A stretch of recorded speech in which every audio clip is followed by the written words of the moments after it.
Hello and welcome to Crawling Through the Crypt, Episode 5. This episode... I'm your host, Raven, and this is my co-host, the lovely and talented Angelique. Hi, Angelique. Hi. How are you doing today? I'm good. Good. How about you? I'm doing all right. Doing real well. We're going to do a review of the Guillermo del Toro film, Cronos.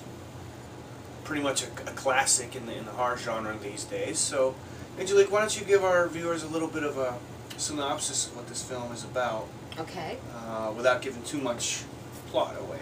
Okay. I know it's a tough movie to talk about, but First, you have to know that this is an autobiographical movie for him. This is the first big movie that he was able to finance on his own. He made several small movies before this, and it's about the relationship that he had with his grandmother, his extremely religious grandmother, which you would never guess from the fact that this is a movie about a vampire.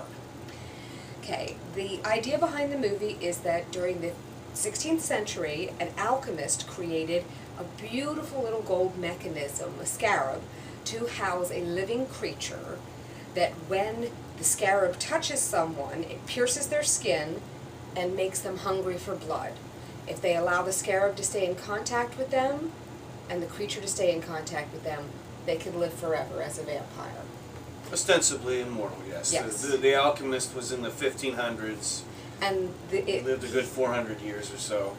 And he and his creature lived to 1997, when he dies somehow, and his creature is housed in a statue that comes to Jesus Greece, who's an antiques dealer. He's playing with an angel statue, it falls, it breaks, and the scarab, the beautiful little gold scarab, falls out. He touches it, it pierces him, and his journey begins, his journey to becoming a vampire. Now, Jesus is a gentleman, he loves his little granddaughter, and he's as far away from being a vampire as any human you can imagine. He is the absolute epitome of a loving grandfather. Gentle old man, end of his life, enjoys music, the kind and soft things in life. And at the opposite end of the story is a man named Dieter de la Guardia, who is hungry for that scarab. He's heard stories about it. He's been chasing it all of his life because he is sick. He's been collecting angel statues or whatever, trying to find the scarab in there. And he has as his henchman, Ron Perlman, who, if you're a... Angel. Yes. Plays the angel. Yes. His nephew. Yes. If you are a Guillermo del Toro fan, you've seen Ron Perlman in many of his movies. Certainly in Hellboys. Yeah. And others. And he's just so cheesy in this movie. Well, yeah, he is. Let's talk before we do that about the granddaughter too. Okay. Aurora, who is a central figure in this film. Who speaks one word in the whole movie, who conveys all of her sweetness, delicacy, intelligence. She's much like the girl in Pan's Labyrinth, very intelligent. Once again, Guillermo del Toro is working with myth. He's working with a child who is wise. He also does the same thing in the other movie that he works with a child in, Devil's Backbone. Mm-hmm.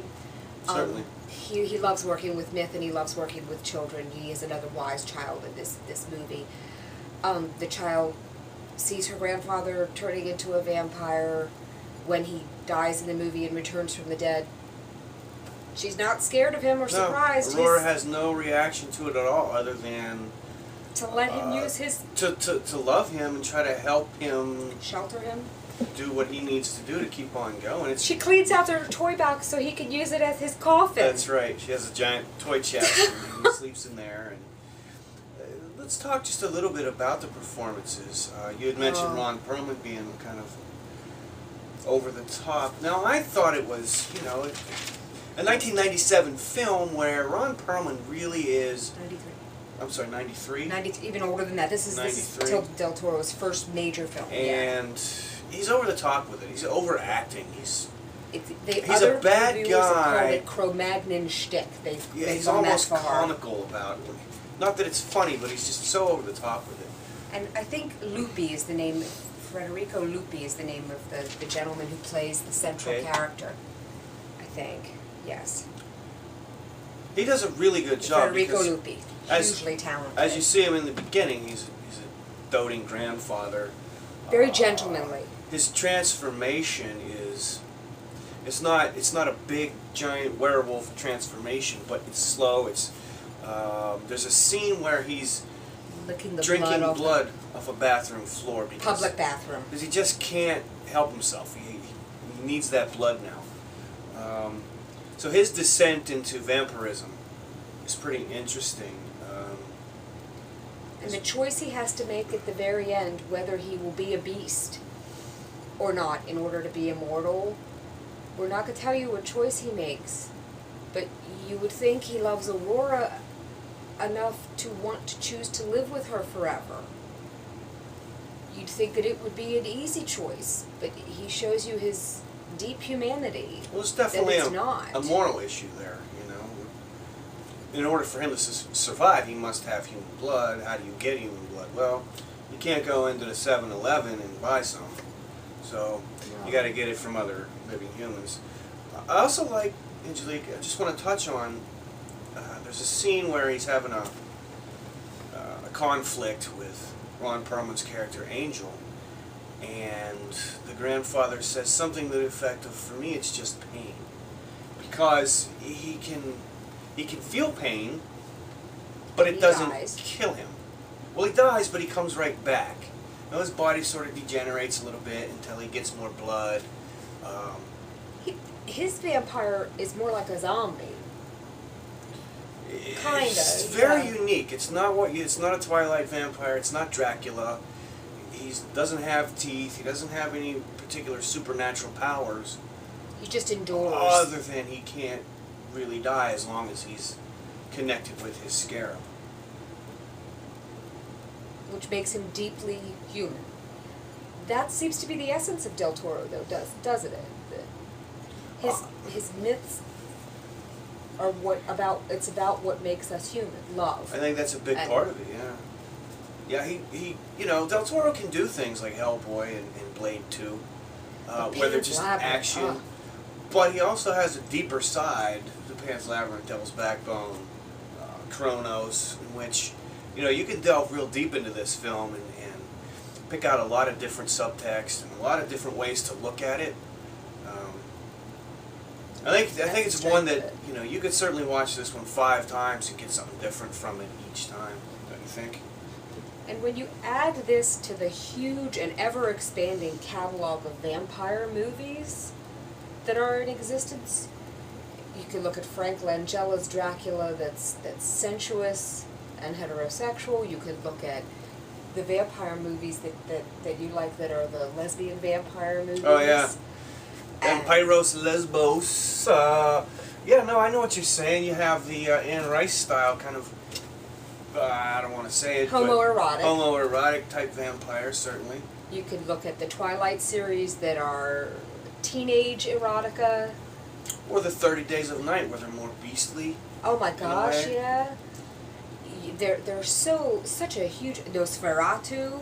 Awesome. Where you have the old world vampire that is truly scary. So how does this fit into that mythos of vampires? Myth is the right word. Here you're looking at what do you have to give up as a human to become a vampire? What of your body do you have to give up? And what of your humanity do you have to give up? Right. Your emotions, your mind, your feelings.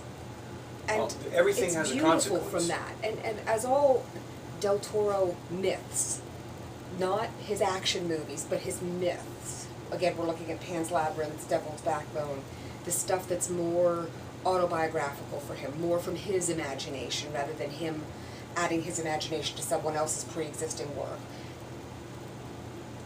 It's about humanity and deep humanity. Yeah. So the film is very good. I want to mention that the transfer on this is wonderful. It's crisp, it's clean. Audio is perfect.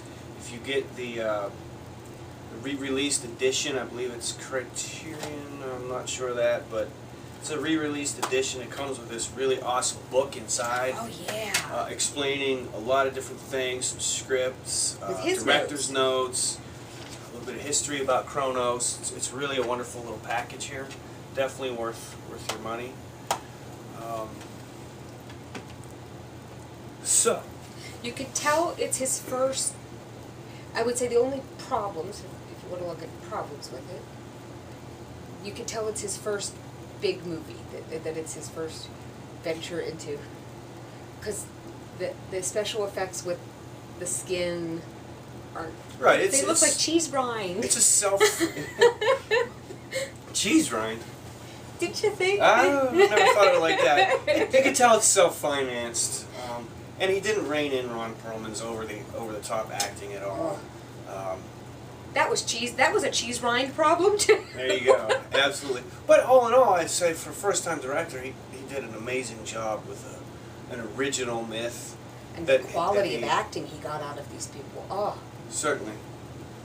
Aurora was amazing. The little girl who plays Aurora was just incredible. And Federico Lupi was wonderful. Did a really good job. So, Angelique... And the device... Sorry? I thought as a jewelry maker, I thought the device... I make jewelry.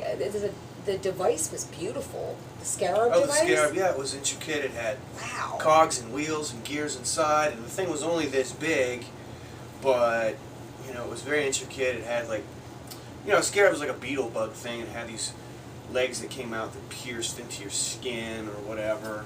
Whoever he got to make that, it was a neat looking thing. That was a really good effect, actually. They probably blew a lot of their special effects budget on the scarab, which, you know, was central and integral to the story, so you can understand that. What did you think of Cronos? I mean, how many eviscerated stars would you give it? Eviscerated stars, eviscerated torsos. Eviscerated torsos, I'm sorry. Or stars, I mean, we can cut them apart. I would say, I think it probably deserves at least 7.5. It's early work, maybe even an 8. Maybe even an 8, just for the power of his imagination. Just for the power of his imagination and the acting and the acting ability. That darn Ron Perlman, he was so over the top that his scenes were so clunky that each time he clunked into him with his chromatic, that he brought the movie back down. But then Guillermo del Toro's imagination would soar and push the movie back up again. And the acting would push the movie back up again and allow you to fly with it again. So at 8. So you liked it on an 8 level? Yeah. Yeah? Yeah, I would say so. I give Cronos 7 eviscerated torsos. My reasoning for that is it was a little bit slowish. Yeah. Ron Perlman took a full point off of it for me.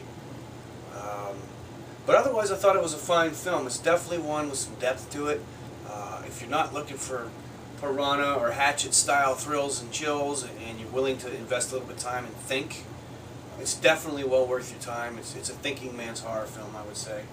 It definitely belongs in the growing catalog of vampire films. It needs to be in there to balance. It certainly is. Yeah, for balance. So, I don't know if there's anything else. I had one announcement to make. There's a horror convention for all of our loyal Aussie fans over there in Australia, in Sydney. Excuse me, March 31st. Excuse me, March 31st through April 8th is a Night of Horror International Film Festival. I don't know a whole lot about this, but you can go to the website. It's anightofhorror.com and check that out. It's in Sydney again from March 31st to April 8th. So all you Aussies, check that out if you're anywhere near Sydney. That'll be awesome. Is there anything else, Angelique? Not that I can think of. Just email us if you've seen any good movies that you want us to see too. We'd love to know what you're watching. Absolutely. Anything that you might, just want to hear our thoughts on, we'll be more than happy to dig up a copy. We have lots of, what you can't see here is a whole storeroom of movies over there. Sponsors, if anybody wants to sponsor us, we're more than happy to give you a plug on the show and make sure you're in the credits. And please subscribe so that you can get the updates automatically.